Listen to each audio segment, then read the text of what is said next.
Hello and welcome to the Sassy Show. I'm Bethany, your host, and today I'm joined by the one and only Sangeeta Pillai, who is the founder of Soul Sutras, a South Asian feminist network, also an award-winning podcaster of Masala Podcast, and today she's coming on the show to talk to us about her debut memoir, Bad Daughter. Thank you so much for coming on the show. Thank you so much for having me. I'm super excited about this conversation. It's going to be amazing. Sangeeta, I feel like I'm sitting opposite sort of the icon of the podcasting world for us ladies out here.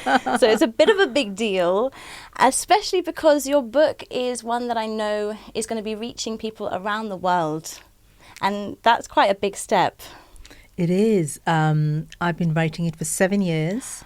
It's older than the podcast. Whoa. The podcast is 6 years old, and it's the story of my life, but it's also the story of how all women are conditioned to be these good girls, these people pleasers, and what it takes to just break out of that and do what pleases you, basically. That's kind of what it's my story, but it's also all our stories. Our stories, a very beautiful, welcome reminder that we are allowed to be bad daughters. Exactly.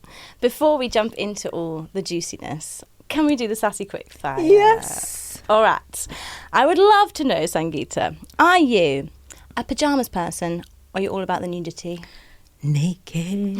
Yay! Not just in the bedroom. No. Love that. How about you're feeling a bit saucy? Is it porn that you reach for or your imagination?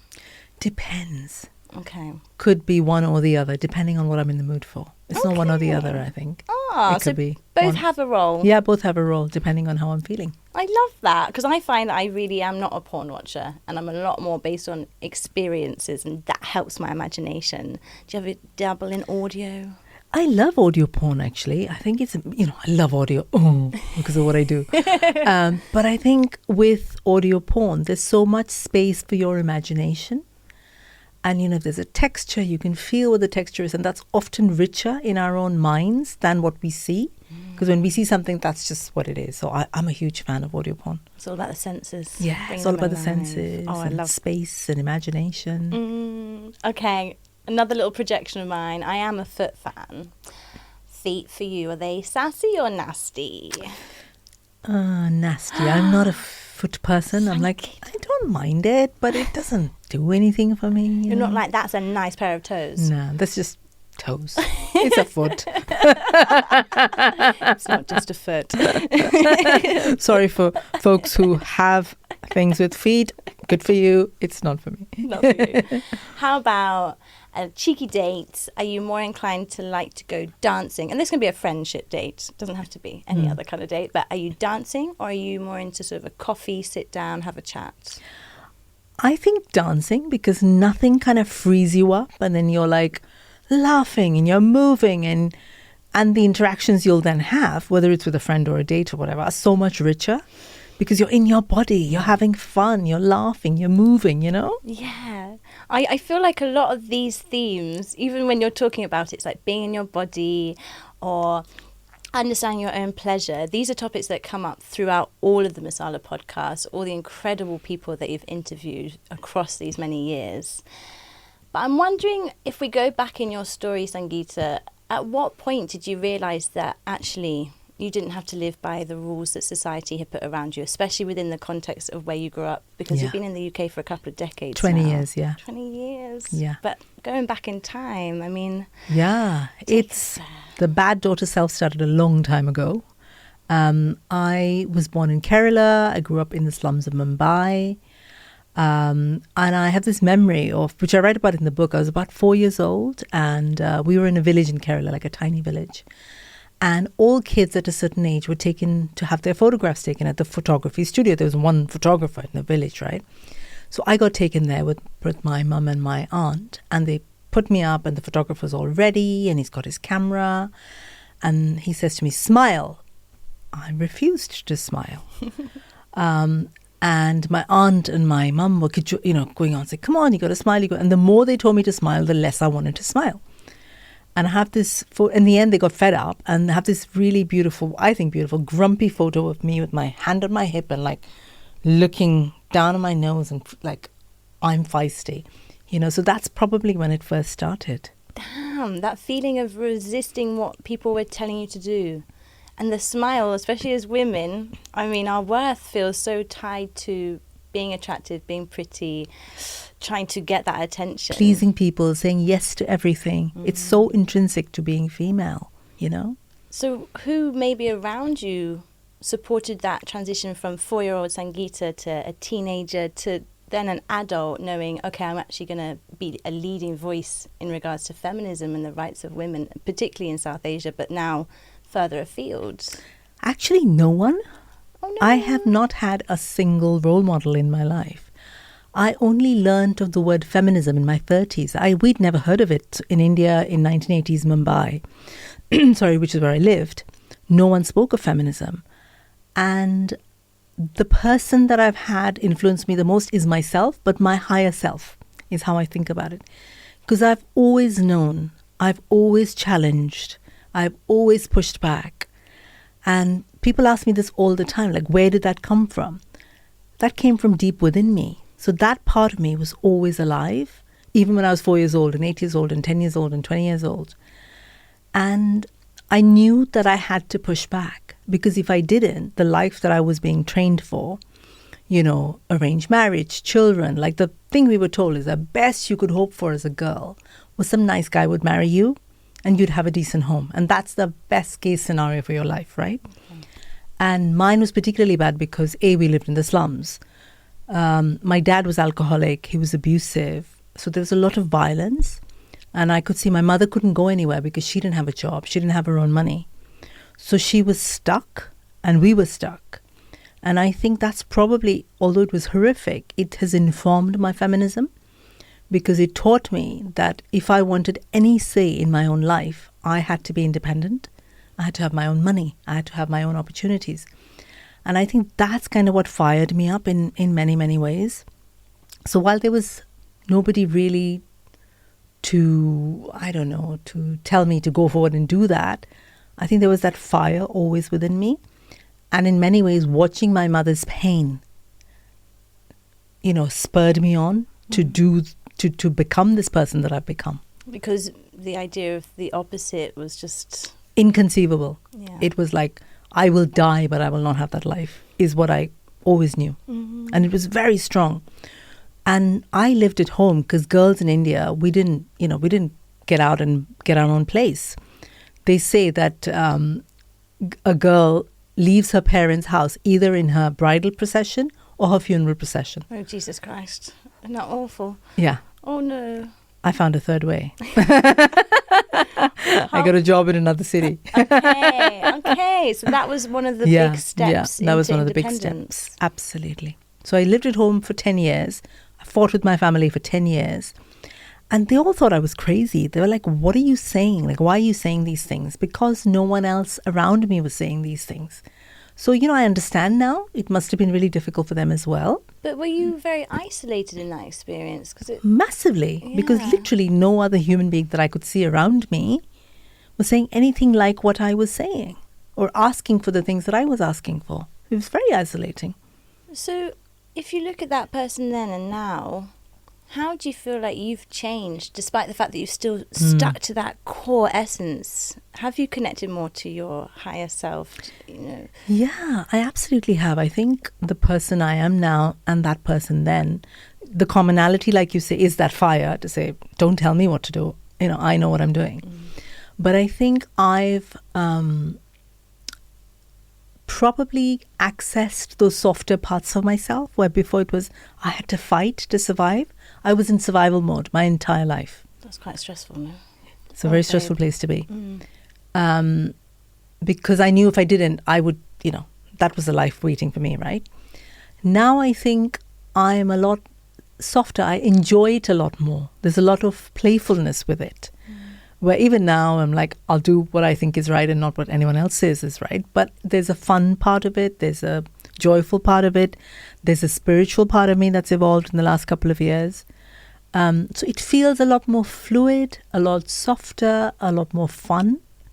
I think that's the difference between then and now.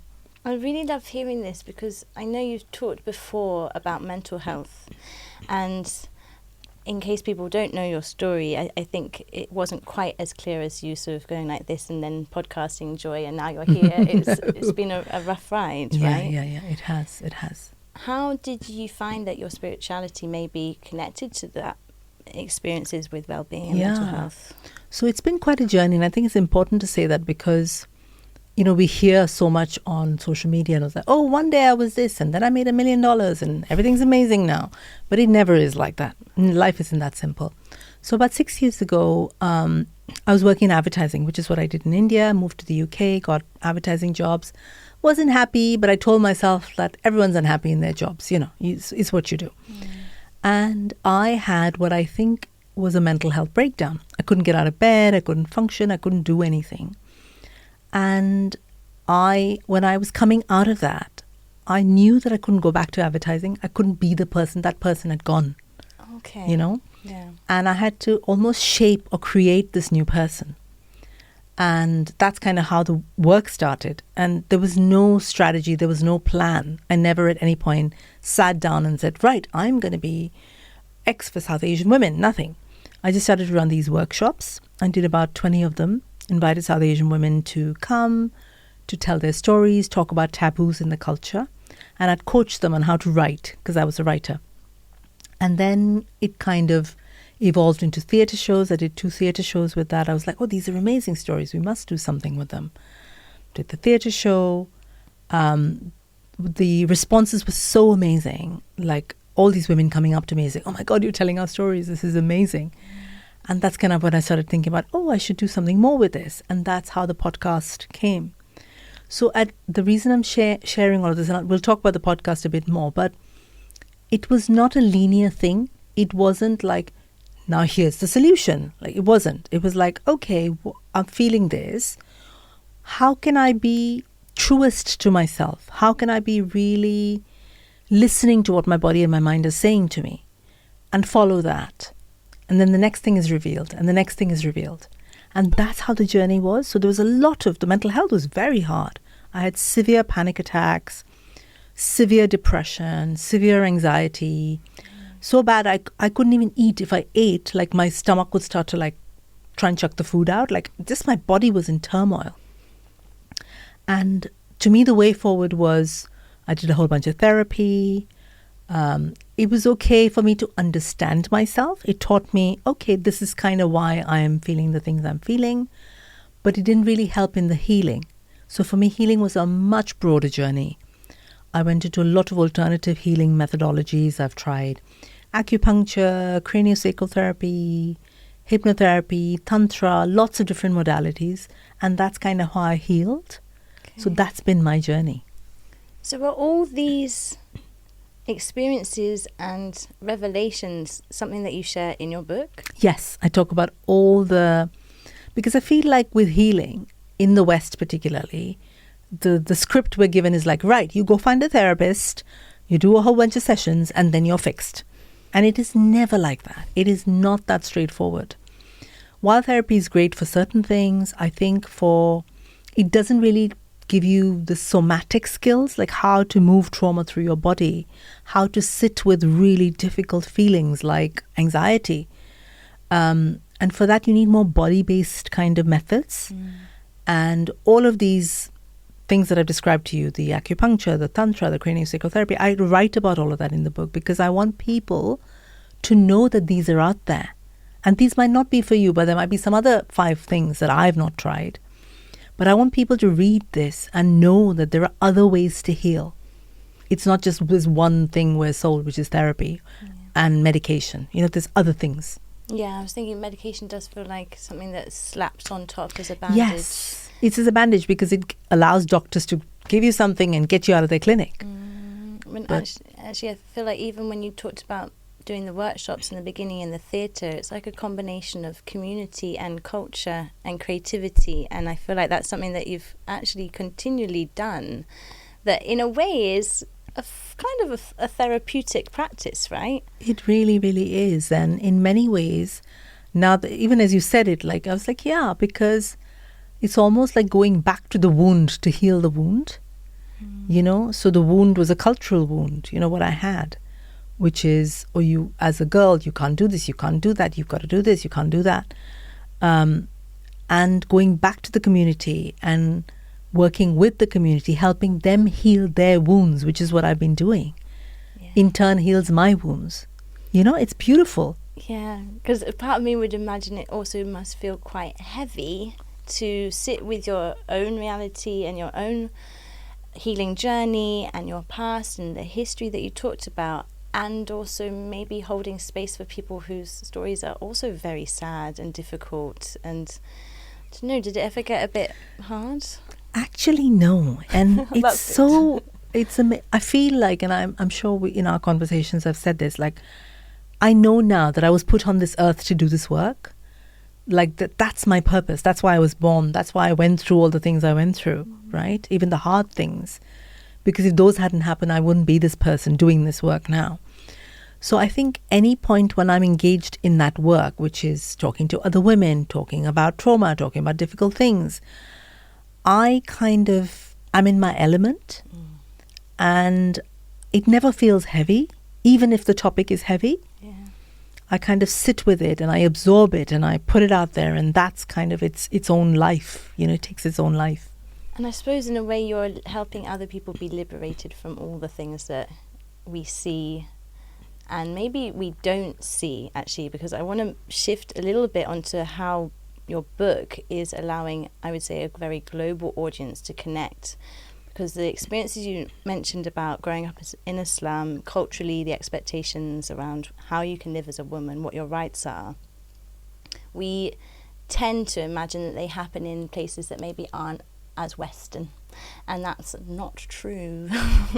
And there's a lot of people who are trapped in some kind of domestic coercive experience, that they don't have their own income. I feel like a lot of women still aspire to, I don't know, be a trad wife, or just think that they're going to be secure when someone else is paying the bills. But it's a lot, actually, to have someone like you to look up to, who's saying you can do this on your own, and also a relationship doesn't heal you, and you can be fantastic in your own life.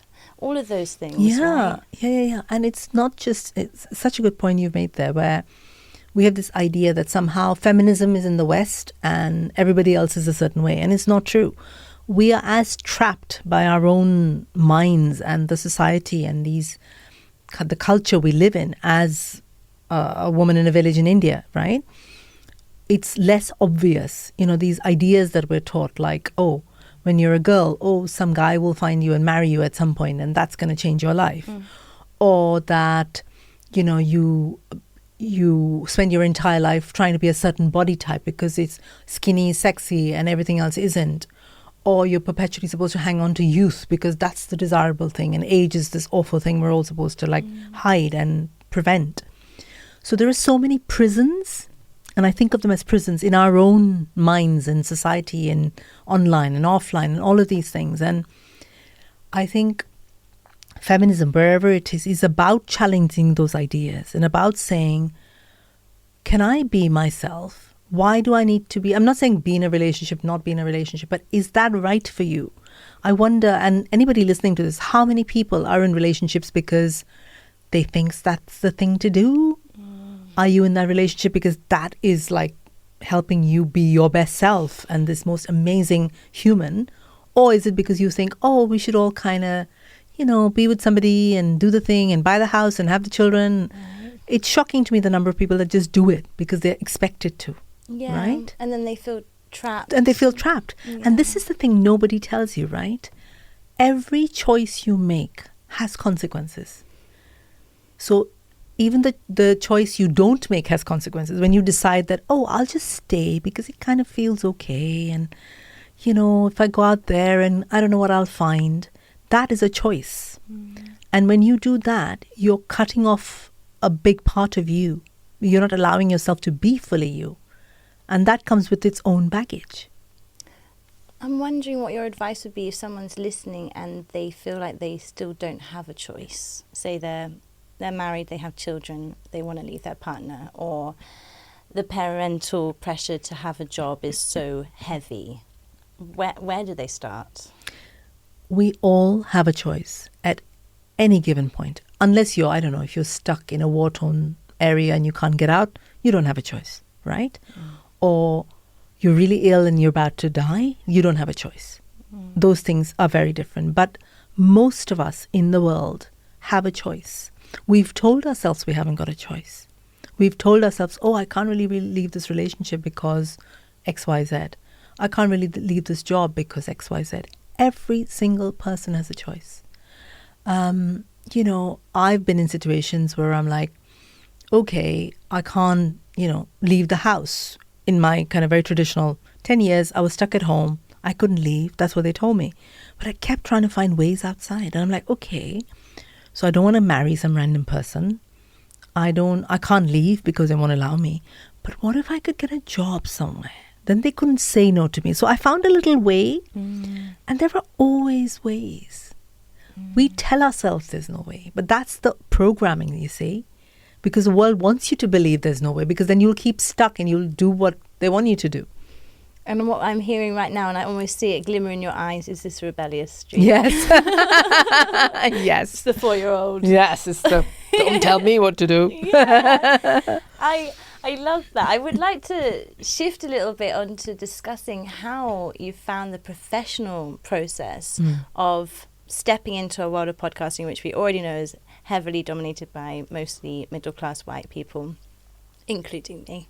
And there's also the question of how you found the publishing industry, because writing a book, self-publishing, building a team around you, going through that whole process. Yeah, can you break it down? Yeah, so I'll tell you about the podcasting first, because again, like I was saying, I was like, oh, maybe I could do a podcast. But I had to Google what a podcast was. And I always say this in like when I'm giving talks to like professional people, I'm in the industry, and I had to Google what a podcast was.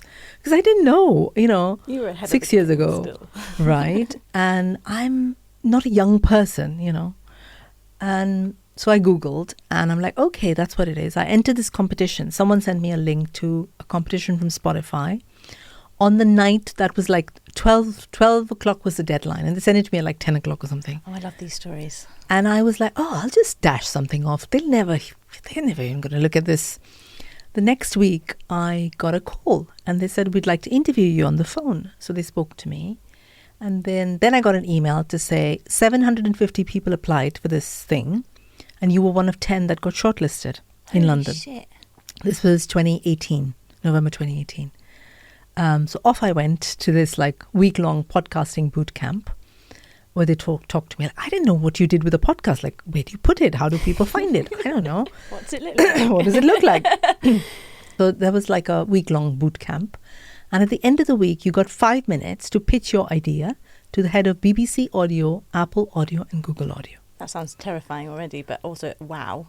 And they got 5 minutes to ask you questions. So your pitch was 5 minutes, their questions were 5 minutes. And this was one time because all this advertising experience came in very useful, because I was used to pitching and telling people very quickly why.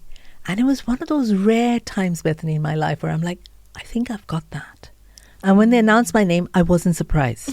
You were just like, yeah. That kind of all aligned, you know. Yeah. So that's kind of, I got some money. That was what the competition was. But I still, you know, didn't know anything. It took me a year of watching all these like YouTube videos with tech bros explaining Kit to me. Oh, no. That sounds awful. It was awful. So it still took a year, and then I launched Masala Podcast in November 2019. Okay. And I invited Spotify to the launch, and they came and they loved it so much that they offered to sponsor it. So they sponsored Masala Podcast for 3 years. And in that time, I won like 6 British Podcast Awards, Audio Production Award. I was shortlisted for something called the Visionary Awards. Wow. I was on these giant billboards in like New York, near Times Square, London, Leicester Square, Dublin, Glasgow. Jesus. Like, it's been amazing. Got written about a lot in press, all organic. I haven't paid any money to anybody. Guardian, where I've got my own page in the Guardian, Cosmopolitan, Metro, Standard, Stylist. And it you're all on kind of radios. just radio. I've been on radio, BBC Radio lots of times. I've been on Times Radio a few times, and it all just happened. And I think the reason it all happened is because I was supposed to do this work. It was aligned, you know, and it just just kept happening. Of course, it doesn't mean that I sit on my ass. I have to like learn and do things. And it was very hard because it was a completely new world. The language was very different. The technology was very different. The people were very different. Like everybody sounded like they'd gone to like Oxford or Cambridge. The audio industry is very... So I'd go to pick up these awards at like, oh, Sangeeta Pillai won, and pick up. And it's all these people from BBC and, you know, Channel 4 and Guardian and Times. And they all have a certain way of being and language. And I had a lot of like imposter syndrome in the beginning. I'm like, am I even supposed to be here? And then I had to give myself these talks and say, yes, you are. You wouldn't have won this if they didn't think you were worthy. Right? Yeah. And not just that, you, one person, against a team of like each of those podcasts when they win awards, there are 10 people on stage. And there's just little old me when I go to pick up mine. You know? So it was a big thing and it was an amazing thing. And I feel very blessed that I was able to make that happen. It was incredible. It really, really was. I had imposter syndrome, and I had to sort of tell myself that you're only there because you've won and you deserve it. And everybody else, teams of 10 and 20 people who worked on that one podcast. My podcast, just me, one person. Babe. So, you know, it's a big thing to process, but I started to had to kind of talk to myself a lot to say, you're there because you deserve it. You're there because you're very good. You've won it, you know? And that was part of the process. And I can imagine that's exacerbated based on race. Absolutely. It's like a lot of British media, it's dominated by white middle class people. A lot of them know each other. They've all been to certain schools. And I remember when I started, I would be very self-conscious about my accent. I would be like, oh, I sound very Indian. And then I had to say to myself, hang on a minute, like, what's wrong with that? Right? Yeah. Because all the voices I was hearing on BBC sounded a certain way. And then I had to say to myself, like, no, but that's you. That's who you are. And that's okay. And that's actually fine. And please talk more and more and more. Yeah. Yes. How's it been compared to your understanding of the publishing industry? Is it a very different world? Sadly, publishing business is very similar to every other industry in the UK, which is dominated by white middle class people. And it was really frustrating for me because I wrote this book. It took 7 years for me to write. I got an agent, and, you know, I had a couple of agents who wanted to represent me. I chose one. I felt very good because they were all taking me out for lunch, which was really nice. That's nice. Chose one agent. We put the pitch together. We pitched to lots of top UK publishers. We pitched to 39 British publishers, 39. And all the top people, I had interviews with them, and they're like, oh my God, we love your voice. They love the story. They love the writing. They all said the same thing to me. There is no market for your book. And to me, this was really shocking. And the first time I'm like, okay, maybe it's not the right publisher. Second time, not the right publisher. And we went on and on and on. And my agent, bless her, contacted everybody and had, you know, pitched me as, you know, well as she could. And I got to a point and I'm like, you know what? I'm done with this. I'm done with waiting for somebody to validate me. And I didn't agree there was no market. There are 2 million South Asian women in this country alone. Yeah. There are 49 million women, because my work isn't just, this book isn't just for South Asian women. Again, this is what publishers do. Oh, you're a South Asian woman. The audience is South Asian. No, it's not. It's just women. I'm just telling women's stories, right? So 49 million women, 2 million South Asian women in this country. And we're not even talking about the rest of the world. So there is a market. Yeah, that's disgusting. I hate that. There really is a market. So I did what I always do. I'm like, well, you've told me it doesn't work. I will show you that it works. So I basically taught myself after I finished publishing, writing the book, I did all the steps that they do in publishing. I first researched what the steps were. You get an editor. So I hired a really good head editor who works at Penguin Random House. I researched what makes a book cover really, really good. And then I found somebody to do it who's a specialist in that. I found a printer who would print my books. I figured out print on demand. I figured out ebooks. I did all of this research and work in the last maybe 6 months, less than 6 months actually, 5 months. And my book is now getting printed. Bloody hell. There's two things here. One is that gumption and that determination that you have to never take no. I mean, writing a book in the first place is hard. Yeah. You know, I'm trying over here. It's a very slow process. So to get to that point where you're sitting down, you're having meetings with people, but then to have that kind of feedback that is based on false evidence. Yes. And they're not even giving you evidence. Yes, it's just false. And what used to shock me, Bethany, is like, I'm not somebody who just walked off the street. I have a successful podcast. That podcast has, 200,000 downloads. It's won a zillion awards. I have so much press. You just Google my name and I come up like there's loads of hits. Around the world. You know? Yeah. So I have an audience already.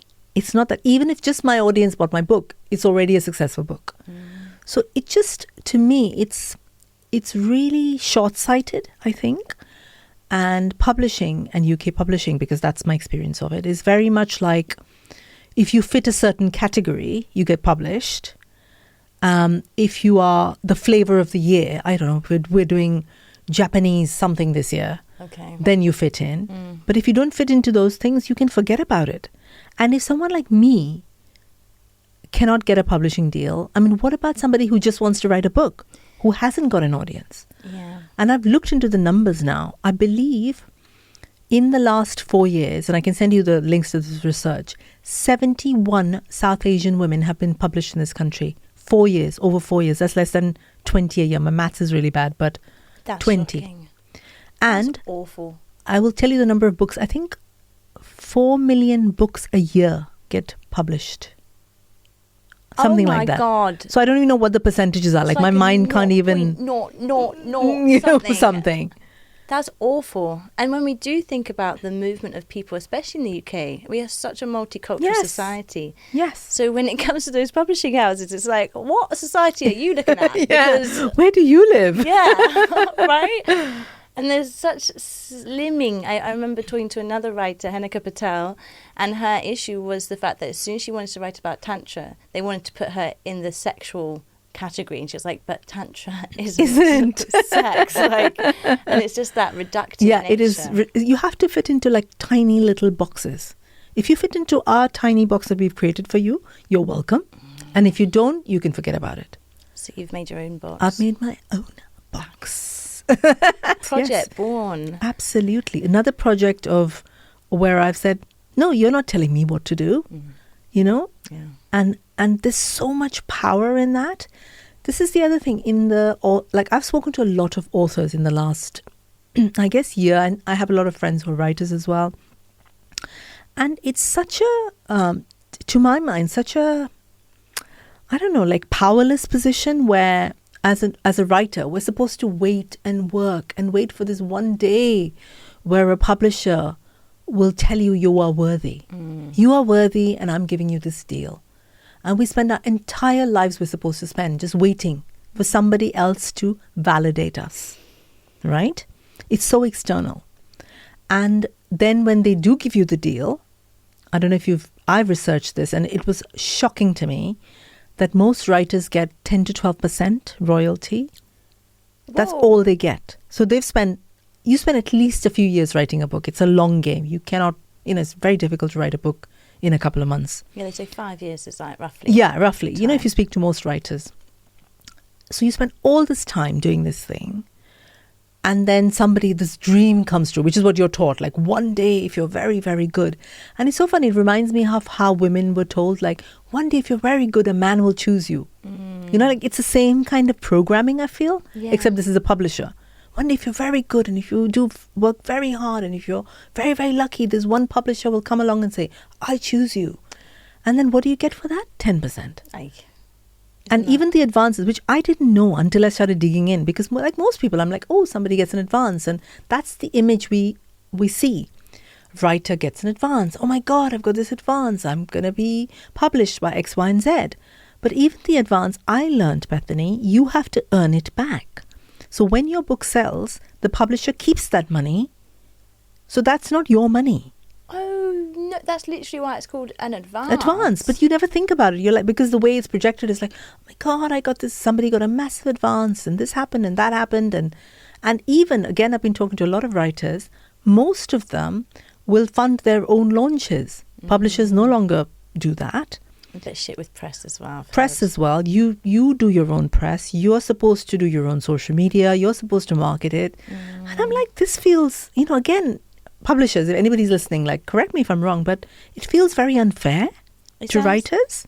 Like a bit of a power trip, because obviously we are at a mercy of bigger publishing houses having the opportunity to, firstly, you have that little picture of their logo on it. Yes. So you're like, okay, so now I'm more accredited. Yes. But I think also there's definitely something around value and worth. And as I'm going to be self-publishing, and part of me had to get over this thought of, does that make me not as good a writer? Yes. And it's not just you. I've seen this with other people where somebody will say, hey, your book's coming out. Congratulations. Who's your publisher? And the minute I say self-published, their faces drop. Yeah. And it's like, I'm sorry, I'm not carrying the shame that you're putting on me. Right? That's the collective shame that somehow this industry has created to say, oh, if you're self-published, you must be shit. Like, I'm sorry, that's not true. There are good books and bad books, published books and self-published books. There are just books. It's just books. And I feel the same when people are like, oh, you're a journalist. Who do you write for? I'm like, myself. The Sassy Show. Have you never heard of it? But it's like, why do I feel that? Yeah, why should I carry that? That's not my shame. I refuse to carry that. Yeah, refuse. Thank you, Sangeeta, for bringing that up. And I really hope that people who are watching, who might be writers and who resonate with this, come to your page and read your work and understand how they also have the power to have their voices heard. It's 2025. Yeah. We can all go out there and create whatever it is you want to create. You want to do a podcast, you can do it. You want to write a book, you can do it. Whatever you want to create. These old systems, I feel, are collapsing now. And I'm glad. I mean, there's not everything in the modern world is great. There's a lot that's not right. But these things, we have power now. Yeah. And I think anybody that wants to do these things, it's possible. Yeah. In the same way that you were YouTubing tech podcasts. It's like, now we're YouTubing publishing a book. And I love that. Like, what will be the next one? That's what I'm wondering. Sangeeta, I love to throw a few sassy poses in there. So let's do it. I was wondering, for our visual watchers, what would be a sassy pose if someone's fallen into your Instagram page? What can they expect to see? I'd be like, come to me, baby. Oh, I love that. That's so seductive, Sangeeta. Okay, what about you're giving a speech or a talk, which I know you do often, to a room full of women? So I'd be like standing up, owning the room, head up, chest out. Yeah. That's what I would do. Power pose. Power pose. And it really makes a difference when you're standing a certain way. Like the way the voice comes out of your mouth is very different to when you're doing this. Because you're like opening your throat. You're opening your throat, your chest, all your muscles. The lungs. So stand tall and strong. Tits out. Tits out. That's what I was just thinking. Tits out. And finally, you're under a tree in nature. I'll be like, la la la la la. I was going to say, you're a singer. Maybe naked. Yeah, maybe naked. Maybe swaying and dancing under a tree. Oh. I mean, I maybe already know a few of these answers. Yes, I think you do. Sangeeta, it's been such a pleasure having you on the show. Thank you so much. I would love you to share with our audience just one myth that you would love to bust, maybe a taboo, because you are the breaker of taboos. Something that just annoys you about society and you're like, yeah, we need to smash this one. Stop putting women in boxes. Stop telling us what to wear, who to be, who to love, how thin you want us to be, how sexy or not sexy you want us to be, how young or old you want us to be. Like, just stop doing it. Like, it's the ultimate taboo. And unfortunately, it gets packaged up now as well. It's like, oh, we're not expecting you to be thin anymore. We want you to be strong. Whatever it's just messaging. Like, and it always messes with women's bodies and women's minds and women's spirits. Because then we have to like do all this work to say, oh my God, you're telling me this, but I don't want to, I don't subscribe to this. But it's all the work. Like, I would really like society to just leave us alone, basically. Can I ask whether, because I tend to think the advertisement world is preying on all of those things. Oh my goodness, yeah. I used to work in advertising. I can tell you. That's what I was thinking. Of course, you are taught to what are their motivations? Which basically means, where's their little chink that you can go in there and say, right, you're feeling shit about yourself, buy this thing, you'll feel better immediately. Yeah. You know, it's very much to do with advertising, it's to do with social media, because a lot of us are projecting these really not real images on social media. It's not our lives. We all do it. It's magazines, it's media, it's all these expectations, and they're sadly all around women. Men are sort of, sadly, it's becoming true of men now as well, more and more and more. But that's the one thing I would like to change. Yeah. So you just leave us be, leave us alone, so we can just get on and do the work that we're here to do, right? Yeah. To the very alive audiences who are wanting to engage with it. Sangeeta, quick fire, because you know I love a quick fire. Yeah. When do you feel most confident? When I'm standing in front of an audience, funny enough. I used to be the most nervous. I used to be shaking when I first started. And now I feel like, oh, I'm in my element and this is my happy place. Oh, I love that. Yeah, I used to like shake before. Damn. And now I'm like, okay, I got this. Which I think means if you read Sangeeta's book and you're a nervous public speaker, you will become this confident. Yes, another reason to read the book. Another reason. When do you feel most liberated? When I'm dancing, and I dance like in the middle of the afternoon. I'll play something, get out, like step away from my desk, and I'll just sort of do a little boogie and kind of run around, and I feel very free when I'm dancing. Yeah, it's that body. Yeah, it's that body and like moving things around, and I'm a big fan. Yeah, big just shake and move. I feel very liberated when I dance. Sassy superpower. Ooh, what's my sassy superpower? Connection. I'm really good at connecting with people. And I think I am very good because it's real. It's not a, like, oh, I'm going to pretend to be a friend. I'm genuinely interested in people. You can see in my eyes, like I get very excited by people, And I think that's my superpower. Yeah. I would also say there's loads of other superpowers in you that maybe you don't know as much as we all do. Maybe I don't. And what is the best thing about being you? The best thing would be resilience. I think a lot of things have happened to me, like a lot of difficult things have happened to me.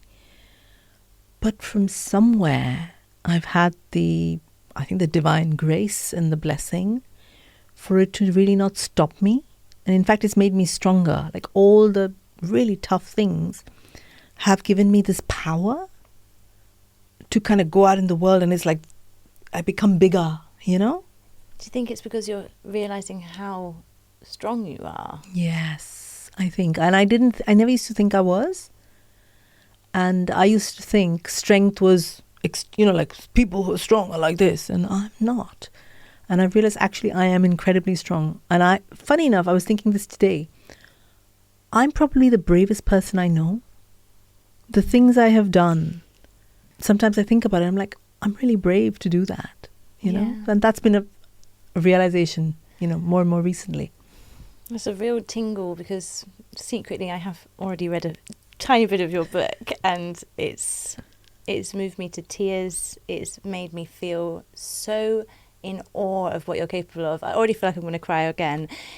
The strength is not to be underestimated, and I'm so inspired by you, Sangeeta. Thank you so much. Yeah. God, thank you.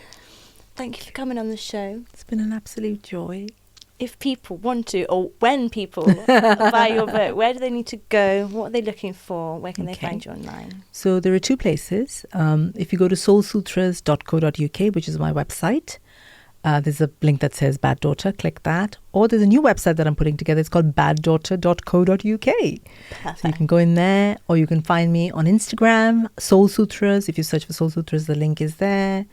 I'm also on LinkedIn as Sangeeta Pillai Soul Sutras. So yeah, these are the ways. You can drop me an email at soulsutras.co.uk. If you want to say hello, you can. I was going to say, I feel like you really welcome a lot of Yes, people. I do. I always chat. Like, drop into my DMs, email me. I will answer It might take me a couple of days, but I always answer. And if I don't, just say, hey, you forgot. And then I will answer. Thank you, Sangeeta. You're very welcome. This has been such a joy. Thank you for having me in your beautiful podcast. Thank you for inspiring us. Oh. That was amazing, wasn't it? Yeah. That was so good.